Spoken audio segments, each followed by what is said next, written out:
Today, I want to talk about two seemingly unrelated things: artificial intelligence, and the Irish potato. But bear with me, they are more connected than you might think.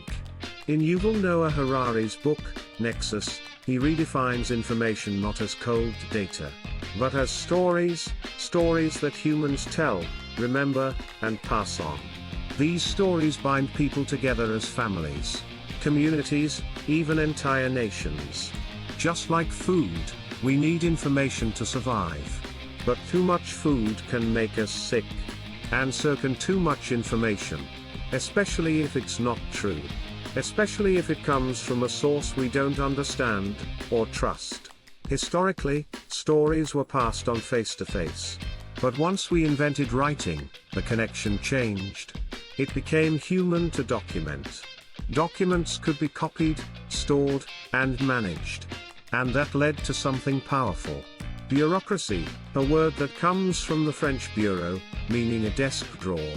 Documents were sorted, filed, and classified, giving bureaucrats the power to control information. But not all stories stored in those drawers were true. And the further we moved from human to human connection, the harder it became to know what was real. That's why human societies developed democracy, a system with self-correction, designed to serve the collective good by making decisions based on shared, vetted information.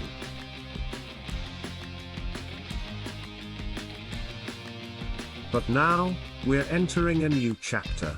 With the rise of artificial intelligence, we are no longer the only agents shaping the information network. AI is not just a tool. It is what Harari would call a participant in the inorganic network, a system not based on human biology, but on machine algorithms. It can generate information, make decisions, and even communicate without human involvement. Let me share a real example.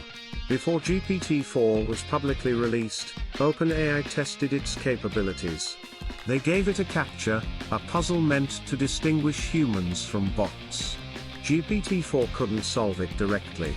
So it went to a freelance website and asked a human to do it.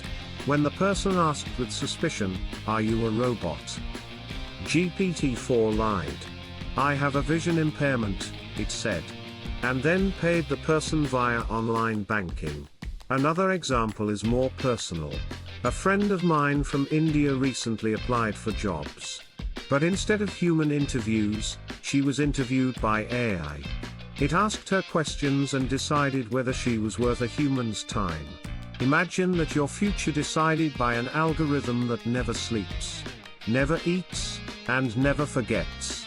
In this inorganic network, connections are no longer only human to human. They are AI to human, and increasingly, AI to AI. These systems operate 24/7, creating and circulating massive amounts of information. But they are not immune to error or bias. Think of what happened in Myanmar.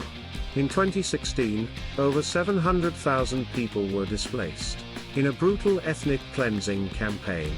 In 2018, the UN found that Facebook's algorithms, designed to boost engagement, amplified hateful content that fueled the violence. This was not a glitch. It was the result of an algorithm optimizing for attention, not truth. Harari warns that in this new era, we risk replacing slow, thoughtful, democratic self-correction with fast, unfiltered algorithmic reactions. If we're not careful, we might build an information network that is efficient, but blind.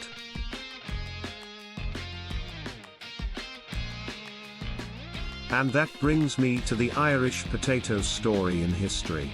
In the 19th century, Ireland depended on a single breed of potato as its staple food. When a fungus struck, it wiped out that entire crop. Over 1 million people died. Another million emigrated to other countries. The tragedy wasn't just the fungus, it was lack of diversity. So I ask, are we doing the same with AI? Are we building a global information system dependent on a single or a few types of logic, similar way of thinking, a single crop of algorithmic decisions? If so, what happens when that system fails? Will we face a famine of truth? A collapse of trust? Just like the Irish potato famine, the risk is not the tool, it's our over-reliance on one tool. Without checks, without resilience, without diversity. In Nexus, Harari asks whether we are headed toward a global empire, or a global split. The answer may depend on how we shape our networks, organic and inorganic, and whether we design them with space for correction, for disagreement, for humanity. Let's make sure we don't eat just one kind of potato. And let's not consume just one kind of information. Thank you.